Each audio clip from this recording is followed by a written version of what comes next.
And now, it's time for sage advice from a literal world champion. Are you struggling with those roster decisions?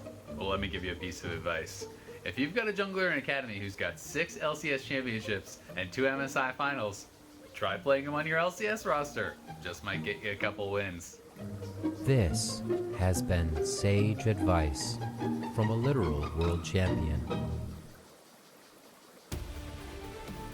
I feel that much closer to being a world champion already. Welcome back to the LCS Countdown. We're at the halfway point of the split. We wanted to take a look at some of those end of split awards. Let's get the easy stuff out of the way. I feel like everyone's going to be aligned on all of these. First and foremost, Honda MVP frontrunner. I think it goes to the entirety of Cloud9. Am I right? Blind pick. They would want that. Or am I right? Crazy. Exactly. If we had to call one person out, I do think most people would spotlight Blabber above, one tiny step above the rest, but it really does feel like anyone on this team could be in contention. I think it's the nature of the role, man. You're playing jungle right now, and it's so easy to shine, and he shines much brighter than everybody else in the role, whereas all the other members have had some blunders. Well, not to say that Blabber hasn't had some I was going to say, he's himself, having it too. but his highs are really almost at the level where closers Lee yesterday, but much more consistent. All right, let's move right along then, since we're all agreed there. Coach, frontrunner, coach of the Split Award. This one, the frontrunner, is Reaper. Again, they're undefeated. Hard to argue with that. Yeah, he's been doing incredible work with the Cloud9 organization for years. He always feels like he has new pieces, and he's always pushing into finals. And this is the best recipe he's ever had, and it's no surprise that they're pushing for undefeated. All right, and then finally, Rookie of the Year frontrunner. Remember, this is now of the year, and we are taking a look at TL's Tactical. Yeah, I mean, they're staying at second place. This isn't he had one good weekend situation. He's been performing well for the last 5 weeks. So really excited to see this guy play. And honestly, his stats kind of hold up to a veteran AD carry, a top AD carry in ALCS. Yep, it's sitting in third place right now, hoping to do better as the split rolls along. Now, those are the official awards, and we'll see if all the votes play out that way in Week 9, and the players themselves can still affect those votes with their own performances. But it's time to look at the unofficial midseason awards, starting with the award Most Exciting to Watch. Crumbs, take it away. Your most exciting to watch nominees are Licorice, Jizuke, and Blabber. Now, this category is about playmaking. It is about standing above the rest in your specific role, and more importantly, it's about always being exciting. You're not the slow team that's going to be trying to play the macro game. You're looking for individual mechanical outplays all the time. All right, and the winner is, for most exciting player to watch, Blabber. Yay! What? I voted for him. Blabber, yes, I wanted Blabber because no other jungler has as many consistent games that are really on the edge of like, whoa, that was something that a lot of players would not have gone for, whether it's the lethality Lee Sin popping off, whether it's the Olaf power clearing like no other. There is a lot to get excited about this player. His statistics back it up, so anybody that even wants to be a great jungler should just be watching him. Mark, you're unconvinced? I mean, he's already getting the MVP. You got to spread the love around a little bit. I'm giving it to Licorice. You talk about dominating his field. Do you see the stats yesterday? 22 CSD at 15. Next closest was Kumo at 3. He's so dominant that like over half the league has negative CSD in top lane because he's so good. On top of the fact he's got cool picks. He brought Wukong out first. How can you not love this man? Playing Ornn. I forgot. Stats are exciting to Mark. So he sees the stats and he's like, whoa, most exciting. Stats I can't wait to look at this spreadsheet. Yeah. What about you, Brawley? I mean, you also didn't seem convinced. No, I mean, Blabber, I'd say, like, most impressive to watch. I really enjoy it. But in terms of just excitement, I mean, Jizuke's got to be mine. It's a roller coaster. Is he going to fee? Is he going to carry? I don't know. You don't know. The draft obviously doesn't know what he's going to pick. There's too many variables. It's just lovely to watch him. I do not get excited watching a Kog'Maw passive miss. I'll tell you that much. Argo's here. Argo's How about a here. Kog'Maw that just presses S when he does? I'm with you. I'm with you, Crumbs. I love watching Blabber. He is one of the most exciting players in the league. Next up will be the category of Most Improved. Probably. So the nominees for Most Improved are Kumo, Afromu, and CoreJJ. And this category required you to play in spring, and we're seeing your improvement now in summer. Okay, so across from spring to summer, improvement in performance. The winner of Most Improved goes to Evil Genius's Kumo. Yes, I voted for Kumo as well. In spring, I gave him so much crap because he was just getting dominated in the lane. He wasn't playing team fights well, his TPs were sloppy, but in summer, that's completely turned around. He actually has good laning stats, just for Mark, and then he's also teleporting before the enemy top laner. Like, he's a pretty formidable player right now, especially the fact that he was able to abuse Volibear before anyone else was picking him up. Yeah, I would go to Mark on this, but I know that, you know, a 3.0 CSD at 15 is enough for him to say, I'm all behind Kumo on this one. But Crumbs, what's your take on the most improved players in the league? He played Wukong. He played Wukong. He played Wukong. How can I forget? That's what Mark is going to say. Right, he was the second top laner to play Wukong. I was all gonna right. I voted for Kumo, but Afro deserves a lot of credit, especially for being such a veteran player. To have an improvement is arguably more difficult. I don't know. It's been impressive. Yeah, no, we were left wanting a little bit from Aphromu in spring, and he's definitely stepped up in a big way and has been a catalyst for those couple of wins that Dignitas has picked up. All right, Mark, you've got the next category, and it is the best pickup category. Please explain. Yeah, this is a player who joined a new roster in summer, and so this is the org's perspective of picking this player up. Dardoch joining Dignitas. Ever since he subbed in, they've looked like a totally new team.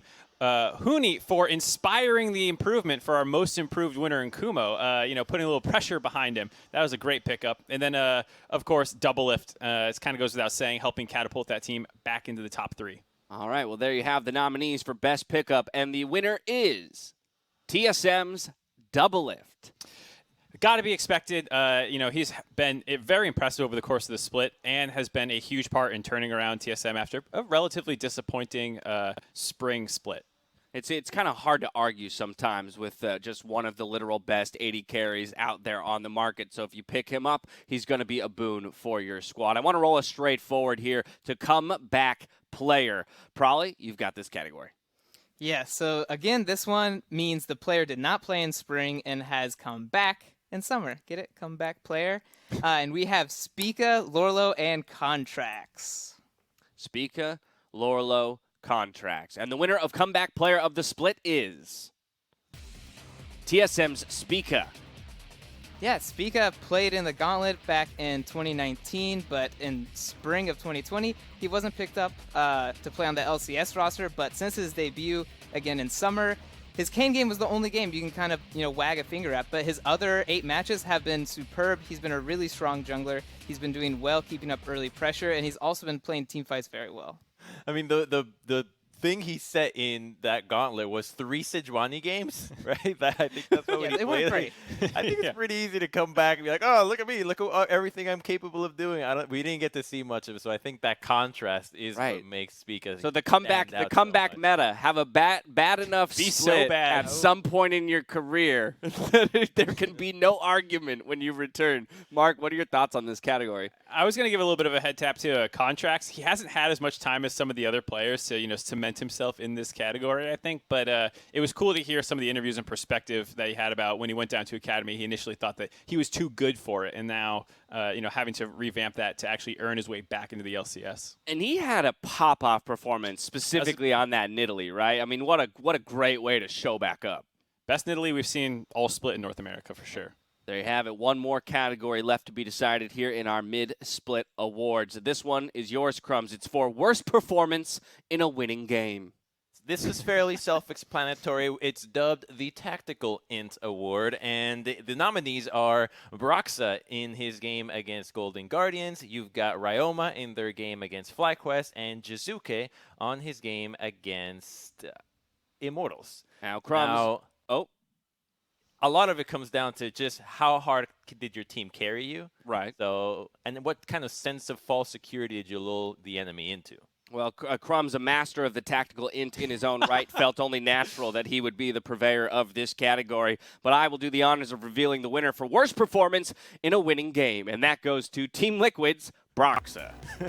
So this started off fantastically with a level 3 gank that quickly got abused by Closer as he was able to then go counter jungle the red buff, and this started the snowball that let Golden Guardians get an Ocean Soul, but that is why it was such a tactical int. Golden Guardians felt like they had the confidence at the early game comp, and then were not able to close out the game at the end of the day. And he actually even ended up the game with still a negative gold deficit despite winning.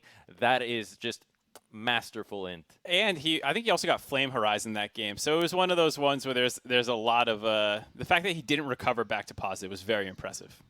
Or not, I don't know what you call it. Right, yeah, I mean, exactly. Like, was it impressive or was it not? You know, I guess the performance out of the other 4 was impressive. And you're right, he goes home with some hardware. Well, not really. There's no trophy for this, but there's a clip of it on the internet. Today's matches will see many of the nominees face off. Things get started with TSM and Immortals going head-to-head, and then we've got 100 Thieves starting their second round robin up against Cloud9. That's a doozy of a way to kick off the second half. And 2 more matches before we call it a weekend. I want to turn our attention to that first game of the day. We've got TSM versus Immortals, where TSM are coming off a loss to Cloud9, but it was one of the most competitive games that we've seen against the champs so far this split. We started talking about how Bjergsen versus Nisqy was going to be huge, and Bjergsen really showed up in the laning phase, was able to start getting ahead, and then even got that solo kill.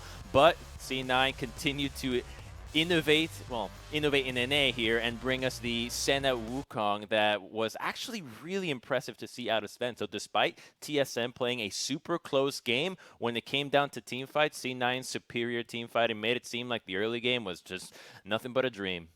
Yeah, I was really impressed. You're saying, like, there's everything in this game that you could have wanted. They had cool drafts. They had exciting games to play through the first 20 minutes, and then C9 flipped a switch, and they ended the game pretty quickly, which means there's no stalling out, no lag in the game. It was really impressive.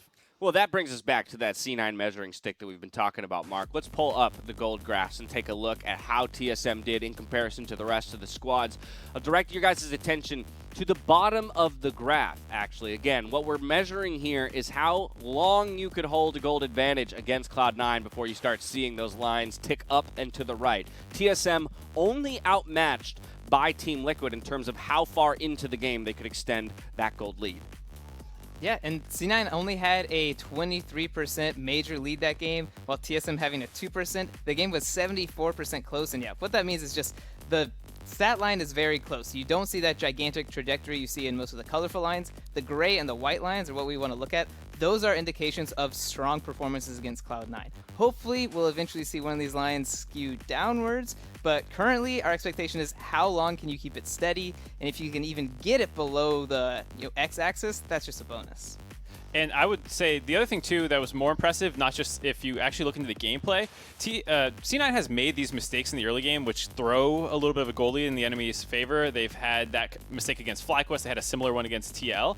I didn't feel like C9 made a big blunder against TSM, and that the gold lead TSM got was off the back of them actually playing really well. I thought C9 was also playing well that game, and the fact that TSM was kind of going blow for blow, where Nisqy would make a play on the top side, Bjergsen would go bot, then he started getting solo kills. Like, those were well-earned gold leads, which I thought even made it somewhat more impressive a little bit, even if they did lose control of the gold lead faster than TL. I would totally agree with you there, Mark. Even though statistically, graphically, it looks like TL did do better against Cloud9, anecdotally, in watching the game, it actually felt like there was a little bit more fight out of TSM there, and that in those early game moments, they were generating more of those gold advantages for themselves. Now, this is, of course, only one of the teams taking to the stage today in the first game of the day. On the flip side, you've got Immortals. They did find a win a couple of weeks ago, first of the split after the roster changes, but Crumbs, they got kind of trounced on Friday.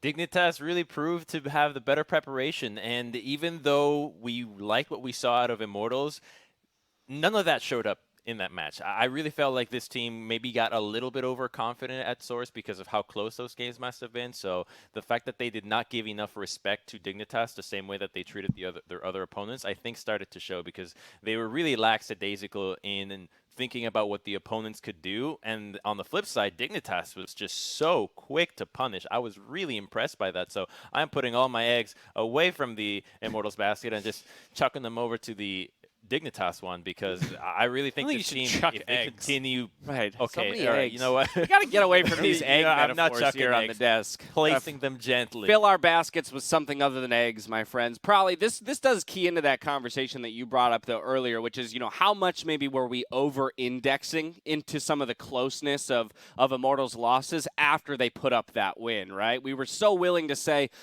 this could have easily been 3 in a row. Yeah, I mean, I think hindsight's 2020. They did go 0-2 last week, but we spoke about them like, nah, those weren't real losses. So, this Friday, they actually, didn't show up. We didn't get those like clutch plays they got, which, kind of makes sense because they haven't proven to us they can actually finish and close a game without mistakes. So I do think we maybe overreacted. Jump the gun. Yeah, maybe a little bit. But hey, if they can finish and close out against the TSM here today, that would do wonders in terms of changing our opinions. I do want to get some quick predictions, rather. I'm so ingrained to go to those right before we go to gameplay. Let's take a look at how you guys think the games will go before we dive into that first game. Everyone's going for TSM, Cloud9, and Team Liquid. Makes sense to me, given they're the top 3 teams in the league, so it's that 4th game of the day that has a difference. And Mark, you're going for CLG. What's the thinking? I actually don't know. My brain was off. Did I say CLG? Mark. Another flip-flop. Mark, even if you didn't, I expect you to stand behind the graphic. No, you did actually. I got to confirm that this is I checked my email too. I checked my email. I did defend say CLG. it now. It was like 9 o'clock in the morning when I sent that. No, not that part of it. Okay. No. I think that CLG still has a lot of strengths that they can play around. Styx actually had a very strong performance. I think it was last week, and Pobelter has been able to find interesting things. Ruin was, despite being strong early in the split, kind of running it down. He had so many isolated deaths. He was leading the league in them, as well as just having, I think, leading the league in deaths overall. So I was looking with the Deuce swap in to help change some of that around. All right, well, there you have it. That comes in the 4th game of the day. Before that, though, we got to get through 3 others. So let's hand it over to Pastry and Azale to get us into that clash between TSM and Immortals. All right, welcome. It's time for game number 1 of Sunday. My name is Pastry. I'm joined by literal world champion Azale, who's continuing to give questionable advice, I'll call it, to the denizens of the internet. I mean, it says sage advice right on the graphics, so I think I'm going to have to disagree with you. I wonder why I never get a blue buff when we play together. Anyway, we'll line ourselves up for our first game here. Very excited to see what the results have. It's been pretty close in the middle of the LCS, I have to say, with the exception of Cloud9 beating up everyone. Yeah, I mean, it's been pretty crazy, right? Like, coming into the last couple weeks, really, there's been a large discussion around who is second place. First a lot of people thought it was EG and then FlyQuest, and both those teams have fallen off pretty heavily. I would say that most people still are agreeing that at least it is between TSM and TL. So Immortals are going to be in tough. They obviously did have a couple losses last weekend, but they were close losses. They picked up a win since they actually changed over to this roster as well. So that was kind of building a little bit of confidence, in this squad. But their game yesterday, this weekend actually, was pretty disappointing. They gave Dignitas their first win. They got absolutely run over. It didn't feel like they had anything going. So that is causing a lot of people to doubt their belief that they were maybe placing in Immortals, that they were improving. So we'll see if Immortals can kind of reinstate some of that belief in themselves today, or if TSM will just run them over. Yeah, one of the teams Immortals did play close was actually TL in a very back-and-forth game that ended extremely dramatically. So we'll see if TSM can look cleaner and perhaps move themselves into position to be, hey, we are the second-best team in the league right now. Recapping the bans real quick, though, Malphite, which is becoming a standard against Allorim, which is very fun to see. Ezreal, Karma, Varus, Syndra, TF, very standard on the Immortal side. And with all that, it is first pick Aphelios for Doublelift. Yeah, it is interesting that he's actually drawing Malphite bans at this point, because almost no one else is playing it at all, right? Like this pick is not getting play really anywhere in the world besides a handful of games. I do think Malphite is a strong pick though, especially against players who like to play things like Jace. Some of the AD matchups can neutralize very, very effectively.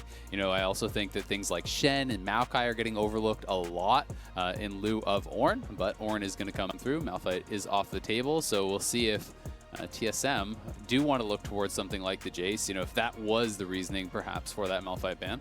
Yeah, we did also see Shen yesterday, of course, Impact playing it into Ornn specifically, which is a matchup I certainly think Shen can try and take over in. So maybe Broken Blade wants to mess with that. I believe he's played it in his career. Wukong, though, continuing to get attention.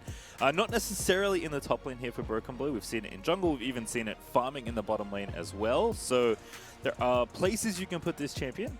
But joining alongside the Trundle, the TSM setting themselves up very nicely for the 5v5s. Yeah, definitely drafting pretty heavily for 5v5. You have the Trundle to try to shred through the Ornn. Obviously, we could see the Wukong going top. There is a slight possibility of things being flexed around, but I really doubt it. Trundle doesn't really see any top lane play in pro play whatsoever, so we are expecting it to be Wukong top. We are expecting it to be Trundle in the jungle, just to be able to answer that Ornn later on.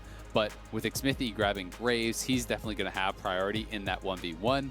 You do expect him to play Phase Rush, and with Quick Draw, you can Quick Draw over the pillars. It does give Graves a pretty preferential matchup in the 1v1, but we've seen the adaptation from a lot of melee jungle players is actually to just go Phase Rush themselves, not only to potentially try to chase down your ranged opponent if you get ahead, but also people are using it a lot for clearing vision and to have safety so they can't just like get chased down by Graves. They can actually use the Phase Rush defensively just to run away. Yep, certainly when Graves invades, you need to leave for the most part. So I do like seeing that adaptation. Bard Band here, a champion that is picking up some steam in recent weeks. Certainly Biofrost more than capable on that one, so we'll lose it for this round. And then Orianna, which has been one of Insanity's kind of go-to champions, both in LCS and Academy. So trying to offset the new IMT mid laner a little bit here as well. Yeah, it's kind of funny to say that Bard is Biofrost's most played, but it is. The reason being he has 2 on that and 1 on everything else. So he's actually played a lot of different champions. You know, it's not that he has an enormous Bard play rate or anything, but he has had a really deep champion pool, has been swapping it up, you know, consistently playing a lot of different engage style champions. He bought out the Blitz, he's brought out, you know, Taric, Yuumi, Braum, Leona, Rakan, all kinds of stuff. So I am interested to see if they will continue to experiment or if they will go back to one of those champions and look to repeat. Ashe is a very strong laner, and there is the potential, you know, for something like, you know, a range style of champion to be drafted alongside it to actually make that even more of a bully lane against Aphelios. So we'll see if TSM wants to combat that with a range support of their own, or if they're going to be happy to kind of sit back a little bit and play a bit more defensively with something like a Braum potentially, which has actually been banned, but you can still go to Nautilus, things like that. Yep, there's the Thresh as well for Hakuho, so aware of what the matchups could be. Morgana could be good. Morgana, yeah. I feel like we never see Morgana enough when in spots where she's good. Yeah, I actually wouldn't mind Morgana here at all. Morgana is pretty solid, both against, you know, the Ashe and the Thresh. Obviously, you know, being able to block the hook, being able to block the arrow, both fairly effective. You can even, you know, immune the knockup, obviously, from the Ornn ulti. TSM going with the Zilean, though. Zilean actually is really good here. I think it does make a lot of sense. It's a fairly strong blind pickable mid laner, and the combination with Wukong in particular kind of works similarly to how you can actually be very effective with these Nocturne dive bombs, where you can actually send Nocturne in with bombs on his head. You can do the same thing with the Wukong. You speed him up as he's cloned in stealth. You drop bombs on his head so he can actually, you know, dive in and have this added couple hundred damage from your bomb that's going to be pretty much guaranteed to go off during the knockup. Tahm Kench also works here, obviously, as a more defensive option. You know, compared to the Morgana, you do have the ability to just devour out of the hook, devour out of that Ashe ulti. It's a lot less of a lane bully than Morgana. You know, your 2v2 is going to be weaker as a result. Tahm Kench doesn't offer a ton there unless your opponents are looking for that all in. But TSM looks like they are going to be willing to just kind of play this fairly defensively on the bot side and look to focus more towards the top side, probably trying to shut down Xmithie and bring this game towards team fights.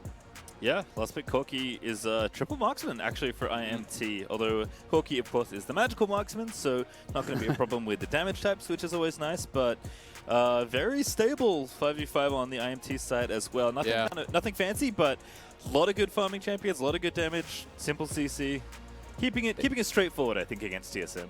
They have a lot of damage, but my concern is, you know, when you have 3 marksmen and you're playing against a team that dives, you know, if you ever aren't actually like you properly spread out, if you're grouped up, what generally happens when the Wukong flies in there with an ult and he's sped up by Zilean with bombs on his head is everyone scatters and the damage really just starts to fall off. You know, people aren't actually able to attack as effectively. So I'm going to be interested to see if they can actually, you know, set it up properly to have these team fights where their backline is not being reached. I think a lot of the onus is going to be on the Ornn, is going to be on the Thresh to try to keep these guys actually safe because the dive is very powerful, and especially when you have relatively low mobility marksmen like the Ashe, you get pillared in by the Trundle, you get dove on by the Wukong with bombs on his head. Like, it feels pretty tough to actually escape that from the side of Immortals.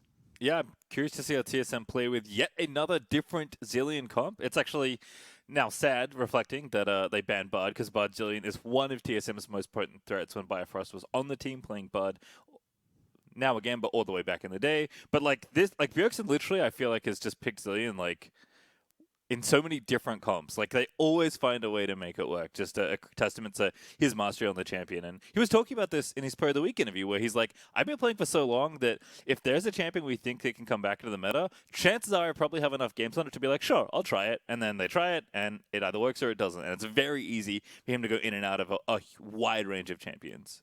Yeah, and I mean, I think Zilean is just kind of an underrated pick in general. I do think it's one of those champions that a lot of mid laners don't feel super comfortable playing, and that's the main reason that it actually is staying out of the meta.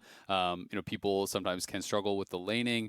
People, just aren't as comfortable on this champion. It's almost like one of those things where, we used to see with Aurelion Sol, where it was like very clearly strong on a few players, but no one else ever touched it, and it does kind of feel like it's in that bucket. But I tend to think that Zilean, when played by, people who have a high level of mastery over it, is fairly safe as a blind pick, is incredibly strong with divers, is incredibly strong with hyperscaling marksmen, so it's going to work great with both the Wukong and the Aphelios. So I am excited to see how this plays out. I tend to favor TSM's comp here. I just think that the execution is pretty easy as far as what they are trying to do. Immortals is going to have to really do a good job, I think, spreading in team fights, kiting it out, being able to absorb the initial engage from the Wukong if they want to survive. And of course, we'll look to Xmithie. He's got the more aggressive side of the jungle matchup. Spica went with the Trundle, had the option of going to Graves, but decided that he wanted to take something a little bit more defensive, a bit more team-oriented. So IMT have had, again, lots of close games recently. This is quite a tall task to topple TSM, but they almost did it against TL. They're certainly trying to prove that, hey, this team is capable. I think we've seen that even in their close losses. So how well can they perform against TSM, a team that is also looking to prove themselves here in the league, but not that they're a contender, but that they are the definitive second-place team? Yeah, exactly. It's kind of at that point where, did Hakuho spot that? Yeah, okay. He should be fine. That was actually a nice little angle of approach, because if Hakuho was even one step further back in that brush, you wouldn't actually have the angle to have people invading from there. I do like that mid lane invade. I also love the one where you actually wrap around through bot lane and come around through the brush. Just some of these less common invade angles can actually work really, really well. I'm a big fan of level 1 invades. It's pretty fun to try to go for in your games. I don't know if I've ever seen it, but I'd be down for something really wild, everyone takes Hex Flash, 5-man flash over the Dragon Ball, and then Hex Flash over some other wall. You could definitely get creative. Yeah, you could go for it. You could definitely go all in for it. Those are a little bit more spicy than maybe I'm looking for, but I'm definitely down for the 5-man group up, walk somewhere unexpected, hope you get a free kill. Yeah, it's a solid strategy for solo queue for sure. Certainly is, and hey, works sometimes in the LCS, so not this time. IMT spotting it went out nicely, but blue start here for Xmithie, same side for Spica. They will be moving towards opposite sides of the jungle. However, I think we're probably expecting these two champions to want to farm it out anyway. So, it is Ignite Graves too, though. Yep, so it is Ignite Phase Rush. And I mean, Graves wants to farm, but he wants to farm his opponent's jungle. He doesn't want to farm his jungle, right? And that's really the kind of defining thing here.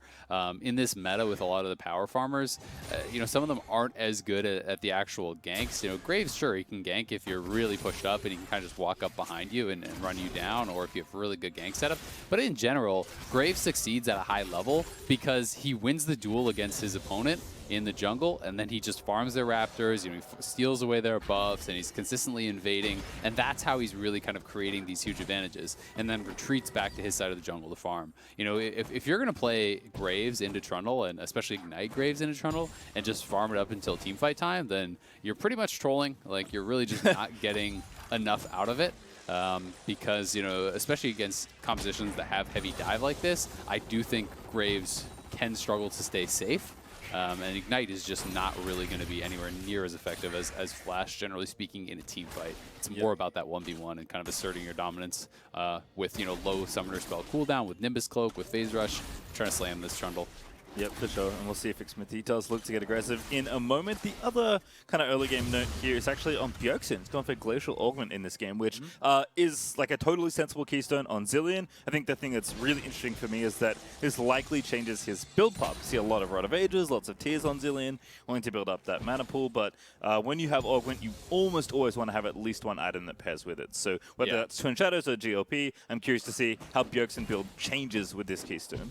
Yeah, it's going to be Hextech GLP almost 100%. Just because you need the Lost Chapter, you need to have some sort of mana, on Zilean, or you will just completely So, you know, you can expect them to rush Lost Chapter, go Hextech GLP. I do think that we will see Spooky Ghost after that, but you are right in that it's not guaranteed to go the second. Sometimes people will be, you know, going towards a death cap or things like that, or a defensive item if they really feel like they need it. But I tend to favor just going for the double active items whenever you are playing this. It sets up so well for your bombs. Zilean champion that I really do like to play, you know, mid lane, and having those just makes it a lot easier to land the bombs. You don't really need to do anything too fancy. You know, send out Spooky Ghosts, they slow them down, you get a range for the E-slow, and you're pretty much guaranteed for the double bomb. Well, good wrap here from Spica, looking for Insanity. Valkyrie out, gonna get slowed by Chilling Smite. That'll force a flash.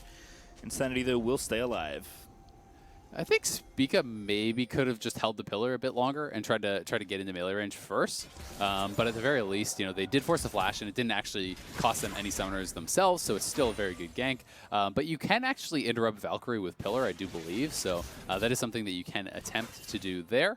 Either way, still didn't really take him much time at all, so that was just a quick, easy gank. He's about tied with Graves in farm. You know, he is doing the Gromp right now, and then he'll be pretty much dead even. So he's got to be pretty happy about how this early game has gone.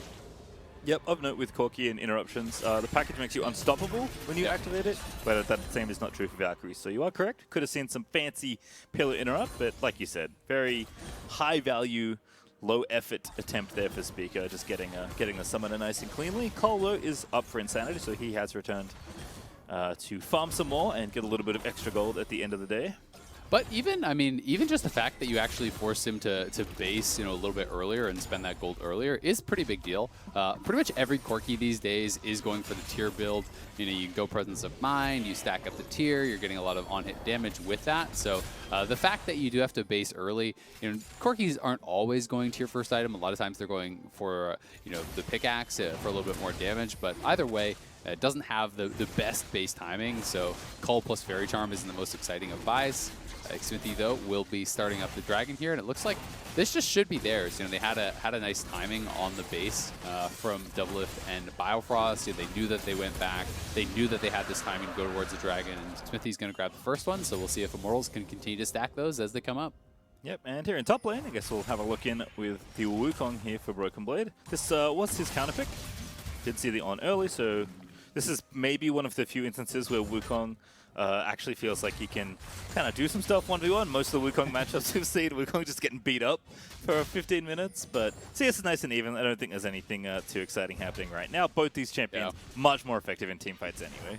Yeah, exactly. I mean, you know, it's one of those picks. Like, he did pick it second, but he's picking Wukong more for, you know, how it actually works with the Zilean and more for the team fighting. You know, you can definitely win this matchup against the Ornn. You know, the extended fights where you're actually stacking up your passive and your regens going up and up and up on Wukong, especially with Conqueror. You can definitely start to win those, but if Ornn doesn't want to fight you and is just looking to farm, it's pretty difficult to actually punish this champion. So we can see Broken Blade going towards the Cull, expecting that it is just going to be that farm lane, and going to be looking towards team fights. Yep. No excitement just yet, although Xmithie going to make things interesting. Still has that Ignite, and Allorim does have the ulti, so we'll see if they can line it up here. Broken Blade dashing in, getting the ulti out. That's a decent bait here for Allorim. Now the on ulti, ooh, wrong one, and there's the knock-up again to protect himself. Very nice escape from Broken Blade. Yeah, able to just juke out there. You know, really was just a guess on the redirect from Allorim. He doesn't know which way you're actually going to go with the clone. You have that little mini-hop, so guessed wrong, and when that missed, it was pretty much over on the gank. They didn't even get the flash, so a nice avoidance there by Broken Blade. You know, he is going to be able to farm the wave. He doesn't even take damage, so he's not really pushed back whatsoever. But at the very least, what Xmithie was doing there is actually covering the push, right? Because when Allorim is actually pushing up that far, if Spica was waiting in that brush, you know, you have the potential to actually get knocked down, so you do have to be a little bit careful about that. Surprise Zilean. Spica here as well. Pops no the flash. ulti, actually, getting in there. Ignite used by Xmithie, and Nimbus Click his way out of there, I think. Yep. And he's going to walk away. Yep, procs the Phase Rush, has the Nimbus Cloak up, and then you're just kind of zooming on out of there. So not too bad from Xmithie, but nice little attempt from Spica as well as Bjergsen. As funny as it sounds, like I almost feel that Spica would have had to play it more slowly. Like you drop the pillar and then you try to stay out of auto range so you can't proc the Nimbus Cloak and the Phase Rush as easily. But, you know, they probably wouldn't have enough damage to actually get a kill in that situation either. So a little bit of pressure. Doesn't really amount to much. It's kind of just the way that this game, I think, was drafted out, you're going to see a pretty slow game. There's not a lot of lanes that are really easy to gank. And Immortals will be starting up this Rift Herald. They were spotted walking through mid, so there's pretty much everyone topside except for Doublelift, and Doublelift has no sums, so I don't think he's planning on coming up for this. We'll see if TSM wants to fight anyway. Broken Blade's here, but he's got no ulti. Good arrow there from Apollo, going to start things off with a Biofrost, and now a little too deep, I think, for Broken Blade, who's going to have to flash out of there. The rest of IMT are chasing them down. First Blood's on the table, and who's going to collect it? It is indeed Hakuho with the First Blood kill. What was he doing? Did he forget he used his ultimate or something? Like, that was bizarre. You know, your marksman is bot lane. It's not like Doublelift was planning on moving at all. I think, you know, anything more than just staying kind of on the outer range and maybe looking for an opportunity at Smite Steal just doesn't make any sense. And Broken Blade just eat into the middle of their whole team pretty much and died. You know, gives away First Blood, does have to flash as well. And Broken Blade, you know, was coming off of a pretty tough game. You know, his Mord game did not look very good against C9. Yes, he got picked on by the jungle, but this was pretty much an unforced error from him. Going in without the ulti, without the rest of his team there, is never going to really work out. And Immortals get the First Blood, get the first turret, and as a result, almost 2,000 gold ahead, just like that. Yeah, very significant lead here as we just hit 10 minutes. 2 of the 3 IMT marksmen able to easily take out the tower in top lane. Also like the TP for Allorim to cover bots. So just a good general use of resources for Immortals, having that Herald swap ready to go. And yeah, I think unforced error is the absolute best way to describe that situation. So we'll just move on for now.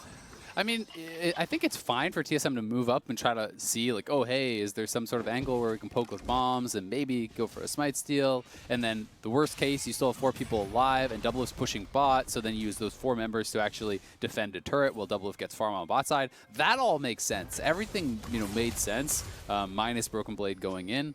But either way, you know, TSM, as a result, are going to be down a bit. They have closed that gold lead a bit, you know, picked up some plates down here, and Doublelift, at least, you know, in that 1v1, should be a bit ahead of Apollo. He is up in farm, but Apollo did get some of that local gold off the tower, so I'm not sure exactly how that math is going to work out, but he was getting solo farm and solo experience, so Doublelift will be at a bit of an edge there. And Zilean obviously does have the passive to donate even more experience, so you know, usually you do want to kind of continue to pool that and pump that into your marksmen, try to really get them going, you know, get some levels on the Aphelios. You can also look towards your other soul lanes or whatever, but getting double at the head could be a really big deal.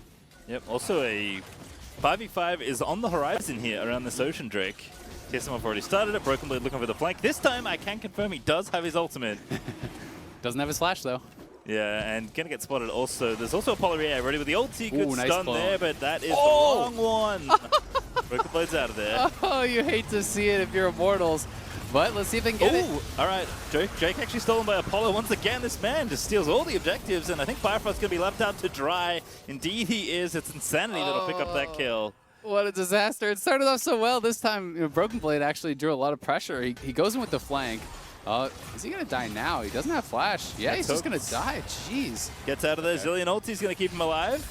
Bjergsen there with the save. Insanity wants it. Bjergsen's going to have to block the big one that was incoming as he bombs up the wave and tries to stay safe. But the pressure is continuing here. Wave is gone now, though, so it's just going to be demolished for a little bit of extra plate gold. But IMT playing the early stages of this game very well. Yeah, they are. TSM is you know, making some errors and really getting punished for that. I mean, Broken Blade, you would think they would win the fight off that, right? It's ult from Ashe, gets cloned. You know, that actually forces out a flash hook as well, and now Doublelift way overextended.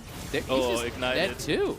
Yeah, Biofrost Gravitum is going to seal the death, and it's going to be an easy kill. The duo of TSM is going to fall as Xmithie. He's going to grab himself the double kill. Like they have a pink in the river. They know everyone's missing. No one's showing in the lanes except for Corki. No one's showing topside. TSM just feels like, I don't know, man. Like this is like a lack of like mental focus or something. Like these are some really, really sloppy plays from TSM. Just kind of Broken Blade a couple times, kind of walking up and dying. Down here on the bot side, you know, they see Xmithie, and Doublelift is just going to get chased down. They just didn't keep eyes on where all of Immortals could be. Didn't expect them to be here, and it's 2 easy kills for Immortals. You know, they missed the smite on the dragon. You know, Xmithie didn't even use his smite. Spica actually just missed it, and it went to a volley. So a lot of things are going Immortals' way, and as much as you want to say, oh, well, TSM, you know, TSM is a stronger team, you know, they should be able to win it, it's like, Well, you're giving over 2 dragons. You're giving over a soul win condition now. You're thousands of gold behind because of all these errors, and they're just potentially like 8-9 minutes away if they can take these dragons on spawn from having Infernal Soul, and they have good scaling. So it's not like you can just depend on your late game for free. So you know, TSM is really going to have to shape up in these next couple of minutes, or potentially could just lose this game. Yeah, and I think we are going to be looking to just a lot more coordination in the 5v5s for TSM. We haven't seen a Wukong ulti in a team fight yet at all. We haven't seen how it potentially works with the Zilean. And on Zilean, actually, shout out to the LOL Esports Stats Twitter, Zilean has the most... Bjergsen has the most Zilean games in LCS of all time. No surprises there. 18-6 on the champion. His KDA is currently 11.1 with 517 damage per minute, and he hasn't improved or decreased his KDA just yet. So all those stats are true as of this exact moment. I mean, he's an incredible Zilean player. Jensen, another guy that does play the Zilean, also, you know, gets a lot of credit for that. Bjergsen, obviously, you know, one of the main Zilean players in the league, though, has been really, really good at it for a long time. And yeah, I mean, I agree. You want to see the coordination on the 5v5 from TSM because that's kind of what they drafted for. But a lot of their errors have mostly just seemed like lapse in judgment or lapse in focus, where, you know, they're kind of just walking up and not really paying attention to where their opponents could be and dying, you know. So that's twice really. The second one was actually kind of saved by Bjergsen, as Broken Blade didn't die because he got the Zilean ulti, but clearing mid lane there was very dangerous, going into the dragon, you know, their bot lane getting caught. So a lot of sloppy plays. They've got to clean that up, try to stay untiltable, but you're down 4,000 gold. Infernal spawns in a minute 30. And Immortals are going to be in a great place to take it. You know, they have a lot of vision control already around that dragon pit. You know, they have the ability to spot out a lot of the angles that you could come from with the hawk shot. So they will be well prepared for this, you would think. Yeah, I think this next dragon fight is a huge inflection point in what direction this game is going. It really is the point where TSM needs to try and stabilize the game. Otherwise, I think Immortals are just going to keep that snowball very quickly rolling down the mountain. As Insanity with the package should be able to finish off this tower as well. Bjergsen's going to try and interrupt him, but again, as we discussed earlier, cannot interrupt Corki's package, so easy take for Insanity there. Very, very safe.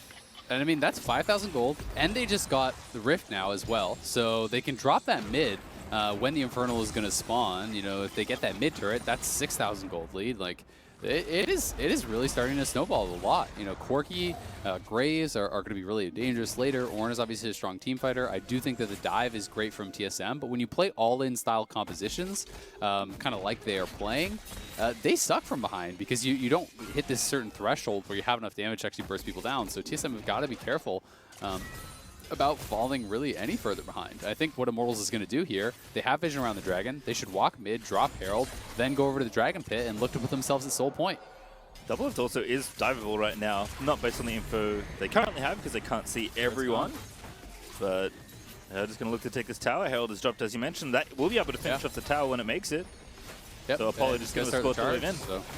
Yeah, this is going to be a dead turret here, you know, as long as it gets its charge off, which is it very well should. Xmithie's already doing the dragon. TSM are not going to contest it, so they will lose the dragon. They will lose the turret. They are, you know, over, well, geez, like 5,000 plus gold behind. You know, top lane is being defended, so Immortals are kind of just winning all fronts. It's not even like, you know, they were getting turret damage on the top side. Allorim never even came down. And TSM just feeling like, all right, we're so far behind, we just have to give everything right now. And they have made the decision that it's going to be essentially one last stand for Soul in 5 minutes. You know, that is where we're going to see TSM fight, and that is very likely where the game will just be decided now, you know, based on how TSM have played. If you give up that Soul, I don't think you're winning this game at all. And it's going to have to be something. We'll see what happens here in the top lane, though. Broken Blade already started it onto Allorim. Zilean, this should be. Yes, it is. Bjergsen rolling in. 3v1 right now, but Tahm Kench is coming in to make it 5v1, and Allorim absolutely dead to Spica as Broken Blade will be revived by the ulti. But the rest of IMT are here. Apollo already fired off the Ashe arrow, but going to chase in for Xmithie. Ooh, Xmithie picks him up with the ulti. Broken Blade kind of flashed into that one, and IMT at least get a trade. Yeah, I mean, that Graves ultimate is such a big cone. It's very difficult to know exactly where it's going. You know, the projectile's pretty hard to read, too. So they do get the trade. They defend the tower. It does cost them teleport off Insanity, but, you know, flash down off of Broken Blade, TP down off of Bjergsen, and the Immortals are looking to actually continue this pressure here, taking away the scuttle, looking to threaten for that blue buff. Also, You can see Insanity now done his 2 items. He's on Triforce, looking to stack up his Muramana there. And Allorim is getting close to that level 13 where he can get the first Ornn upgrade. So he is working towards his Abyssal Mask, already has the Sunfire, so trying to get in a position to get that big influx of power. It's about 3,000 gold of stats when you have those 2 items completed and you do ding 13. Otherwise, TSM at least on the scoreboard, which is good. That is also quite the gold graph. The 3 marksmen are very far ahead of everybody else. Yeah. And you can see poor Biofrost down at the bottom. You do become pretty poor as a support. You're very reliant on things kind of going your way as far as taking turrets and getting kills and assists and all that sort of stuff to get a lot of your gold income. And Biofrost, who has gotten none of that, as TSM haven't taken a turret yet, is going to be really, really poor as a result. So Tahm Kench will be more squishy. Obviously, it's not as big of a deal because it is just Tahm Kench, but the 3 carries at the top is really the issue here, for TSM, because those 3 marksmen are all going to be incredibly strong. 3 marksmen all have their 2-item power spike, so they are going to be fully online, ready to go for this next fight. And if I was Immortals, I would even be like saving up 500 gold and buying a flask there, like buying up your elixirs, getting it as strong as possible. If you have triple like Wrath on your marksman at that point in the game, like it's so much extra stats for an early fight. And yeah, usually people don't buy the elixirs until late in the game, until they're at 6 items. But I think when you're on soul point at 22 minutes, I think you should spend the gold and just try to win the game right now. Yeah, certainly is an argument to be made for, IMT just pushing the limit as far as, snowballing this current point of the game. Because as you mentioned, this soul is hugely important for TSM to try and contest. Get stopwatch, get elixirs, get something, get whatever the most possible one fight power you can have is what you want right now as your Immortals. And same thing for TSM, honestly, because if they lose this fight and they lose the Dragon, I think the game's just over. So minute 33, Bjergsen is going to juke out the arrow in the smoke screen. He is. Nice pillar from Spica, though. That will disengage Bjerg from the potential gank. Still a minute 20 to set up for this Dragon, though. So a bit of time for TSM to get back, spend their money, and maybe try and get some vision. Certainly not going to be an easy team fight to try and win, but TSM have basically said we are going to fight at this point no matter what, because they realize they have to. Yeah, you absolutely have to, and the good part is it's usually like 3 items and more where the kind of luxury defensive items start coming through for your opponents. So TSM, while they are behind in gold, they are behind in offensive power. There's no like Death Dance and GA and all this sort of stuff, coming through for the marksmen. So it's still possible to burst these guys down. They do have to execute well. They are at a disadvantage, don't get me wrong. But, if you get on top of the Ashe, if you get on top of Xmithie and Corki, you can still kill him. There's Broken Blade charging in onto Xmithie, gonna get the spin again. Here's the Cyclone, but that's not enough to get a kill. The Zilean ulti is nice, but there's the counter. Here comes Corki with Broken Blade has package. to get out of there. Broken Blade flayed back. He's dead to Xmithie. Now it's a 5v4, and Insanity is charging down mid lane. Biofrost's gonna eat the hook. Nice cleanse, though, that he had with the swap spellbook, but Insanity maybe a little too far forward this time. Gonna back away as the Lantern was not clicked on, but he did get out safely. And a good attempt on Insanity's life at TSM. They get the fight, they try it, but it just doesn't really do anything. Yeah, this is kind of becoming the signature play from Insanity to me, though. Like, he plays so well, and then he gets greedy for trying to get too much. Why not just hold the package? Imagine if you're 100% HP with package right now as you're starting up this Dragon. It becomes impossible for TSM to approach. They still may not be able to get it. Nice hook on Bjergsen. Into the arrow as well. That's such a good combo from the IMT duo lane. And Spica is completely zoned out this Dragon, by the way, so he is not getting it at all. That's going to be a very clean Infernal Soul, sorry. That's take Soul. by Immortals. Yeah. Ouch. It feels like it's time to get out the game, TSM. Immortals is coming through. They are running you over. Over 6,000 gold ahead. Soul completed. Ornn upgraded items, online. Going to be continually pumping in those upgrades. TSM is completely up against it. It's going to take a miracle now, and Insanity did get a bit over-aggressive there. Doesn't get punished, but, those plays from him, he's able to pull them off sometimes, and they do look good, but Immortals, when we were talking about, some of the highlights that they had last week, when they almost beat both EG and Team Liquid, they kind of fell flat off of, Insanity once when they were potentially able to end the game, trying to go in for this big Azir play. Then another game, trying to go for the shockwave and actually, not moving the ball before getting it. This looked like one of those moments to me where it was, a bridge too far, you're Valkyrie 1v4 in, and he does survive and flashes out. But it's those kind of plays where you need to be able to figure out, is it worth it? Broken Blade gonna have to get out of there, but the TP in on the wrong side. It means Broken Blade's gonna have a struggle to get out of here. No, sorry, it is Bjergsen. I take it all back. My colors are tricky, but that is gonna be a kill onto Insanity. Surely, yes, Bjergsen's able to take it. Now Allorim gonna have to get out of there. A very nice TP from TSM to at least get a second kill. Yeah, good job by TSM. They need to get these kind of picks. Mortals do go for that play down on the bottom side. Spica able to respond, though. He was in the area. Bjergsen TP's in. They don't even force out that Zilean ultimate, so good job. And it is a big kill, taking out that Corki, slowing him down a little bit. It is going to be important. So, you know, Bjergsen been playing really, really well this split. And is trying again here to make things happen. You can see the pings from TSM over towards the Baron. They know that Immortals has incredible Baron damage, so they want to be careful.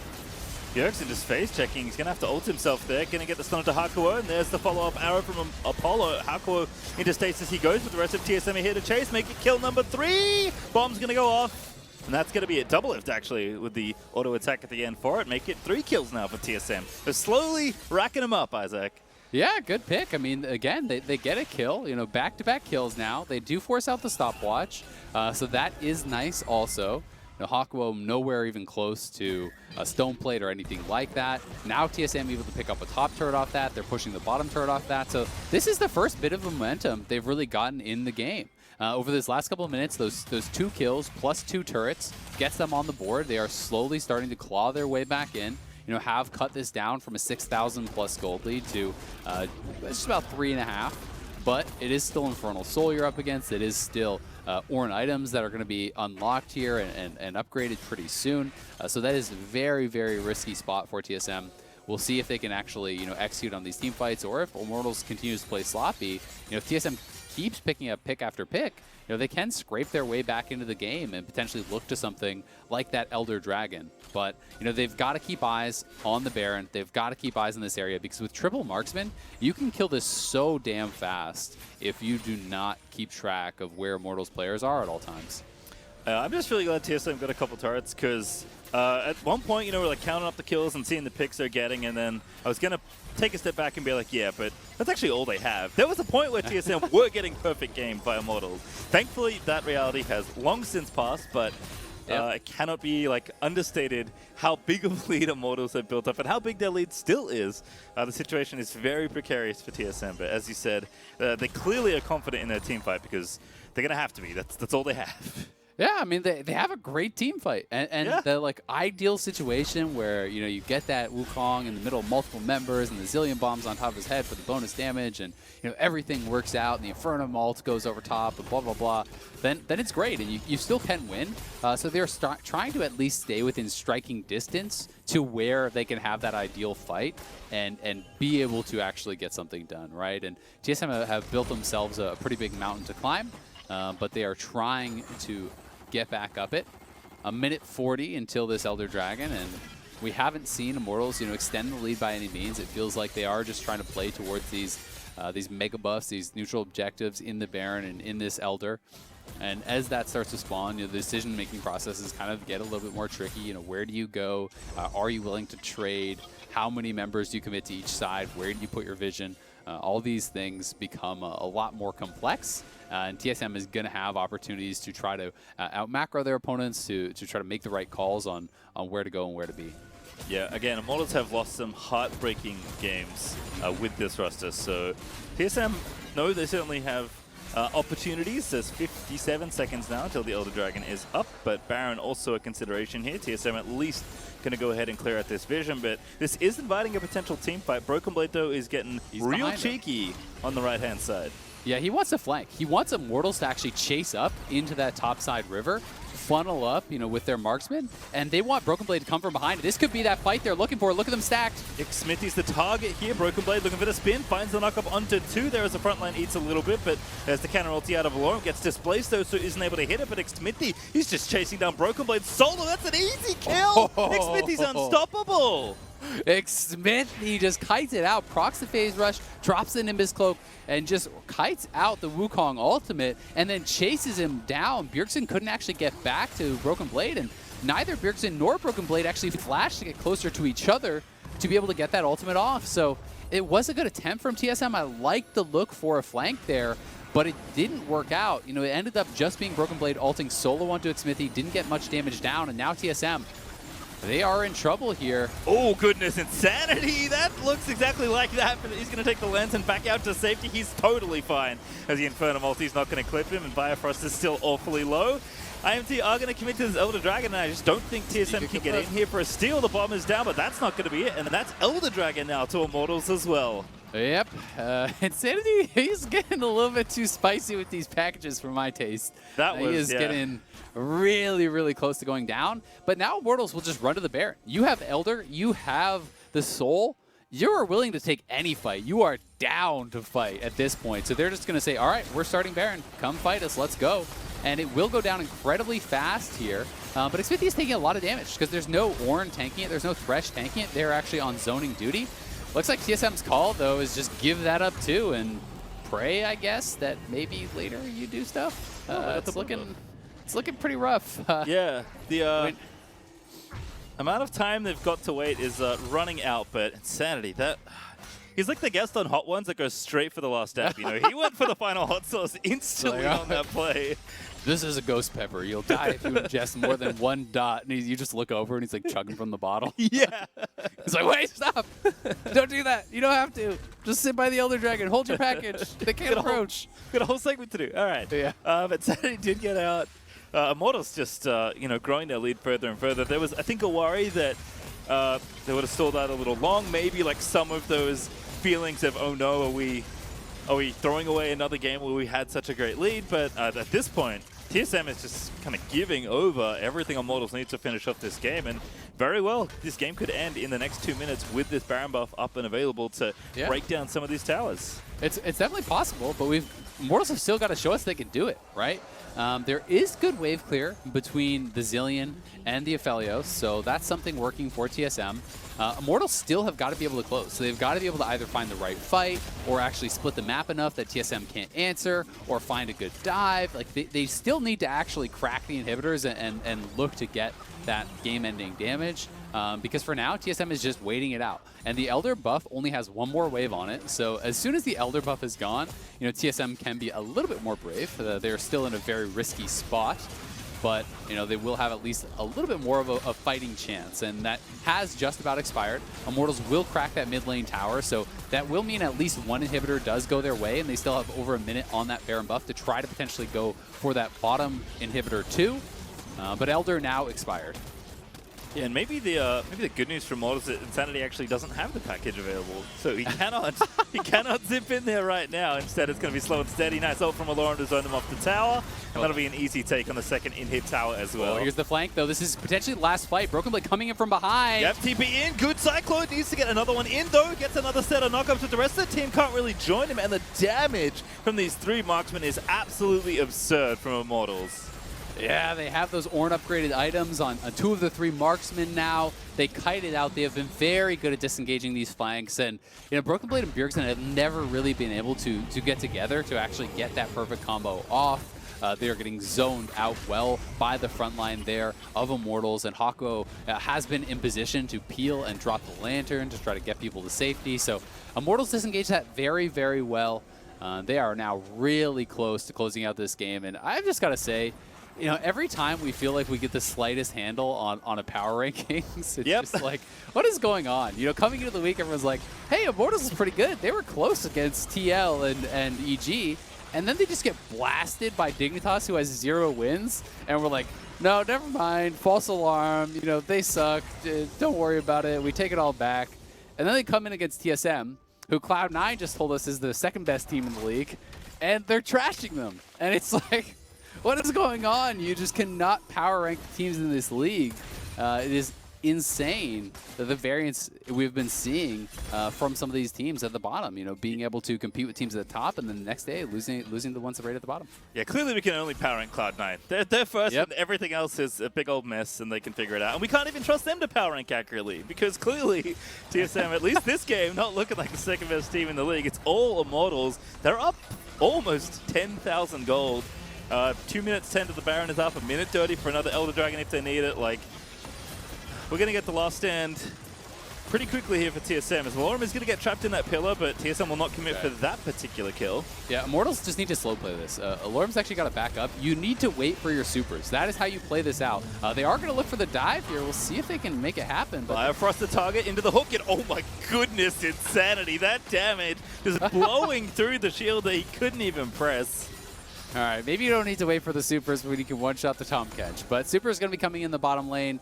They are pretty far away in the mid lane, but TSM just too far down. 10,000 gold, Infernal Soul there. The Ornn item is upgraded, and TSM has not been able to put up much of a fight throughout this entire game. We'll see if they can make anything happen. Allorim gets a good knock up there. Broken Blade with the counter ulti to try and make something happen, but no Zilean ulti available either. Second Cyclone is it. Doublelift actually kills Allorim, but the hook is good. The Inferno ult's massive, and Doublelift, he will be resurrected. Just in time came the Zilean ulti, and Doublelift is actually going to keep fighting out here. That's the double kill. Are you kidding me, TSM?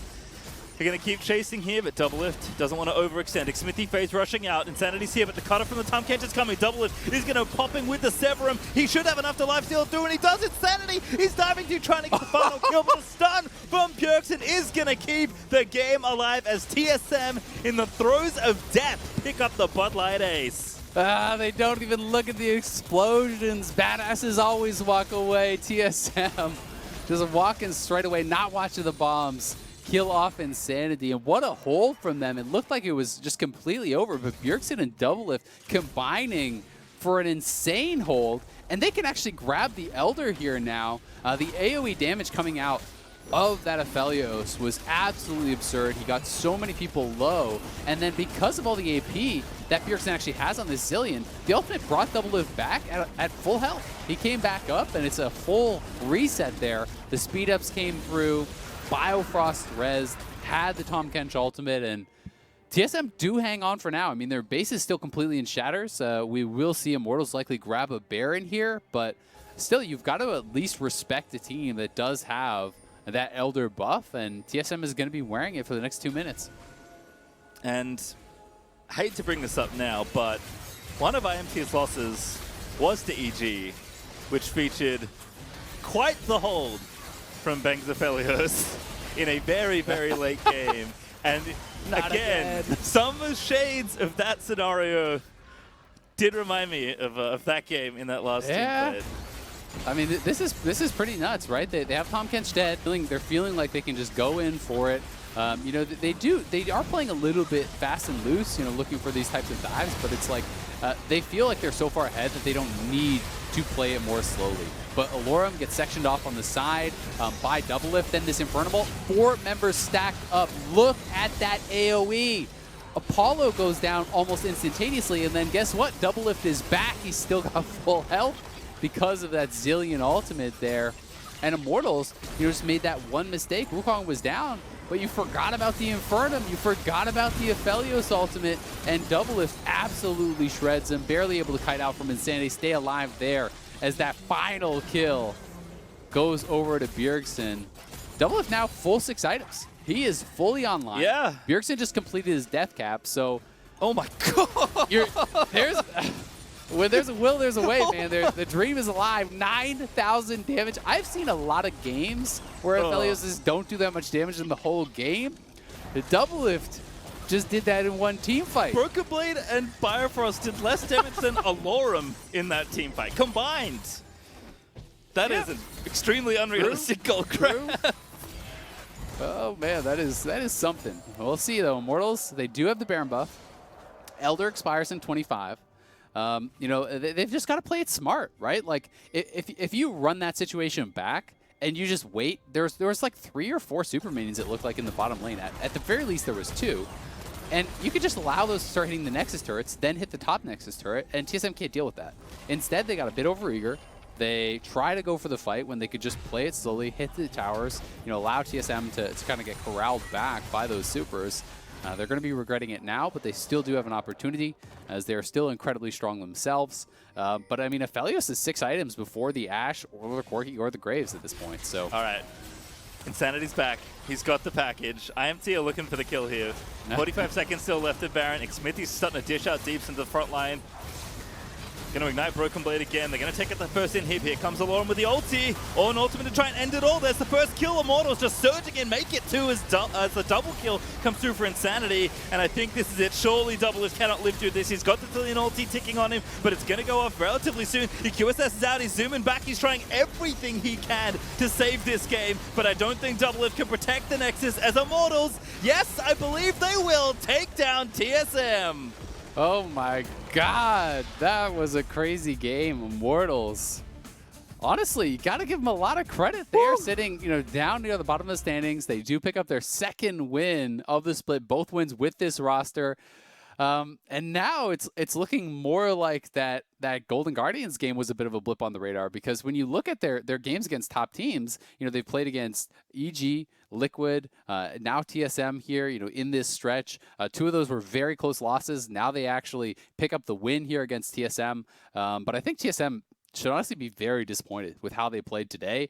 They did have some kind of brief moments of brilliance down the end. It was an exciting hold from Doublelift and Bjergsen, but they made so many unforced errors in the early stages of the game. Broken Blade, walking up, getting caught multiple times. Their bottom lane dying off for free. It just didn't seem like they were on the same page for so many of these fights and for so many of these situations. It just felt like a game where they were very unfocused and, essentially gave over almost an entirely uncontested soul. Like, they got slammed by Immortals in the early game. They gave up 4 dragons, 2 heralds, all uncontested, had no turrets to like 2 or 3. Like, they gave up the first, 9 objectives or so of the game without getting a single one.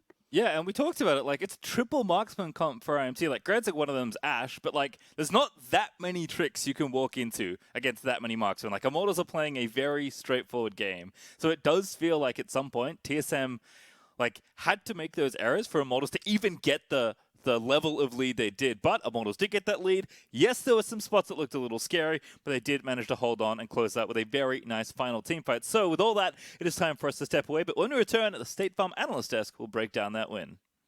Good luck.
Hello and welcome back to the State Farm Analyst Desk. We'll get a word from Allorim in just a short while in the Verizon post-game interview. Before we get to that, though, we got to talk about this win put together by Immortals over our second-place team in TSM, rather. Crumbs, you prophesized this just yesterday. You called it out that they would drop the game to Immortals. Let's take a look.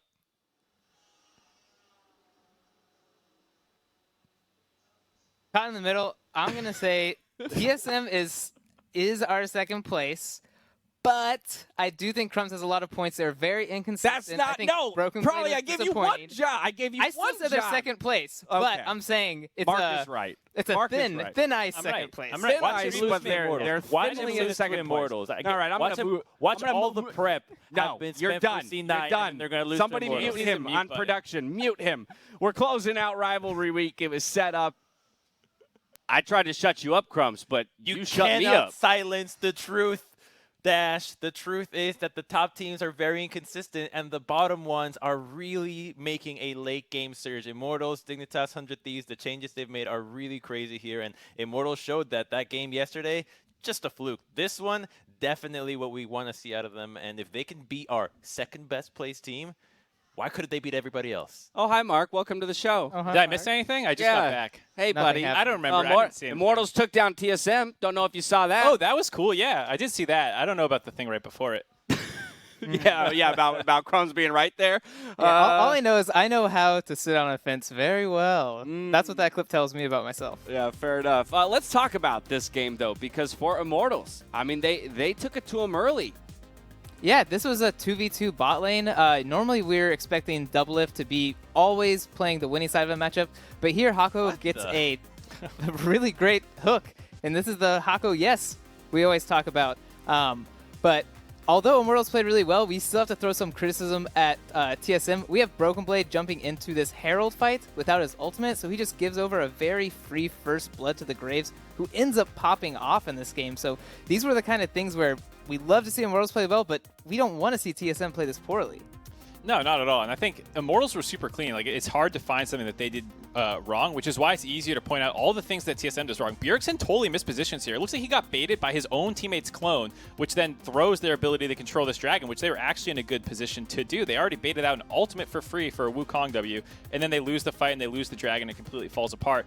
And that's kind of how this whole game looked, was a lot of TSM brain-off plays that Immortals punished really well. This is right after getting a mid-push and almost killing Broken Blade. The bot lane is just totally pushed up and not respecting the ability to collapse from mid lane, and they give up a double kill. And every single play starts with, you know, TSM making a mistake and then Immortals absolutely crushing them for it. I think it's important to call out there as well, that double kill in the bot lane, a result of the blown flash and heal from that earlier hook from Hakuho. So very, very solid performance out of Immortals there to start things off on the right foot. Probably you called out Xmithie, and that's the man that I'm looking at when Immortals has an advantage. How quickly can he rack up those global objectives?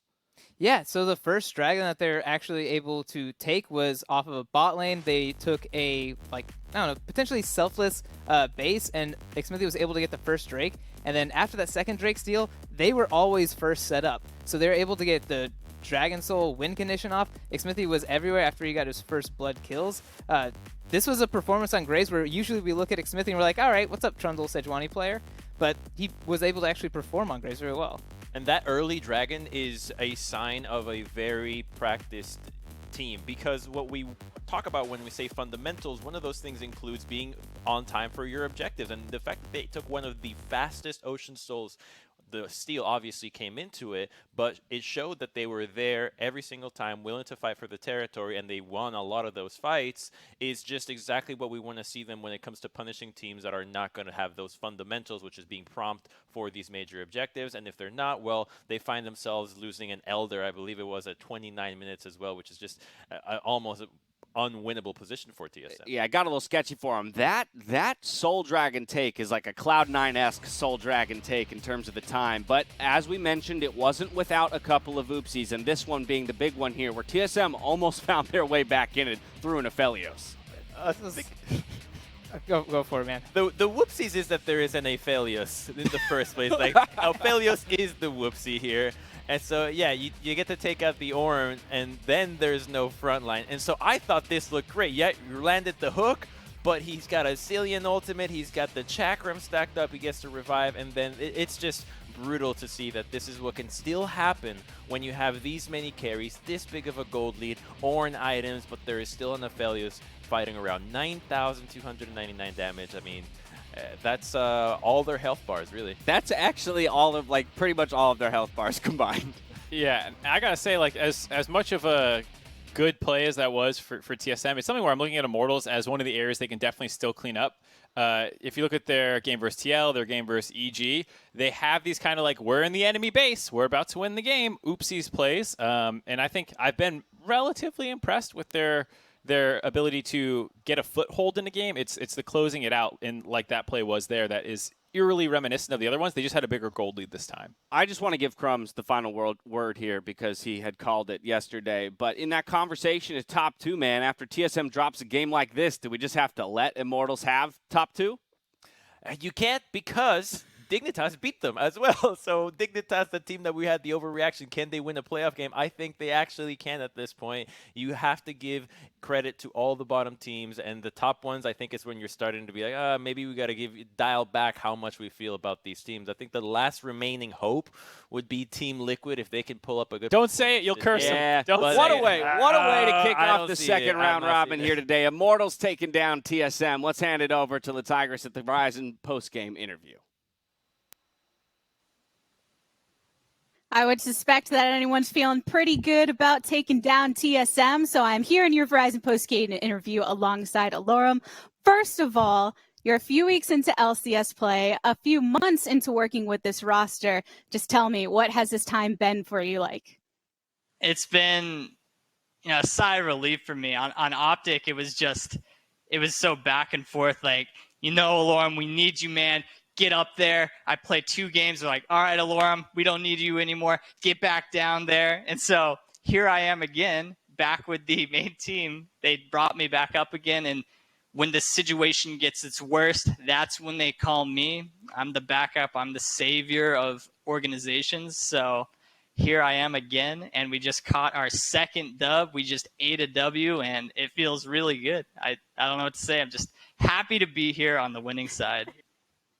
Yeah, chomping down on those W's. And when it comes to coming into the LCS from the Academy roster, sometimes it's one individual coming in, but you've had the benefit, while you've experienced this before, of having the entire roster you've been working with over the past few months coming in as a whole. So how does that maybe, take some of the pressure off when it comes to trying to transition into this LCS experience, or just better position you to get the W's when you do?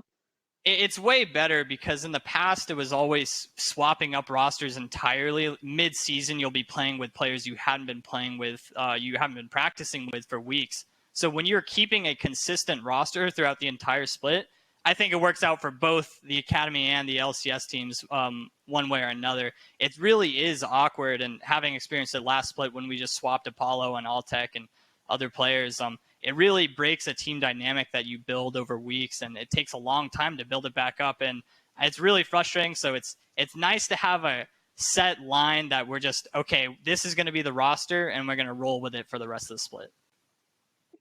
And having a set line and roster often allows for a lot of experimentation within playstyle. Well, what Immortals brought to the table here today was a pretty straightforward draft. Triple marksman, had you and Hakuho on tank duty. So how did that strategy affect your gameplay experience within this match against TSM? Well, after our disastrous draft and Aatrox picking myself on yesterday's game, we decided that we were going to just kind of calm it down, relax a little bit, and play something standard, because in our practice yesterday we were just keeping it simple again. I'd say our practice this week wasn't very good until we figured out what we wanted to do yesterday. So coming into this game, we had a better idea of like a set standard we want to keep ourselves to, and nothing too fancy. Like, I know teams have been banning Malphite versus me because they're just scared of me on Malphite. I'm too good at it. And also people on Urgot, it's just, I will never know the fear of Allorim on Urgot on the enemy team. I understand why teams ban it. So, but this time we decided we're going to chill out a little bit. They're going to be scared. They're going to ban whatever they want. I'm just going to play Ornn, man. And so I'm going to press my R button. We can get some fat engages, some good team fights, and look where it took us. Well, Allorim, I have to say, I'm looking forward to watching you press that R button multiple times in the future. Thanks for taking the time to talk to me. Thank you. And with that, we are going to head to a short commercial break, but on the other side, it is 100 Thieves versus Cloud9. Stay tuned. Yeah, I'm married. Doesn't matter. You do that for me? Really? Yeah, I'd like that. Who are you talking to? It's Jake from State Farm. Sounds like a really good deal. Jake from State Farm at 3 in the morning? Who is this? It's Jake from State Farm. What are you wearing, Jake from State Farm? Khakis? Hey, do they ever ask you what you're wearing? Yeah. Red sweater, button-down shirt. Like a good neighbor, State Farm is there.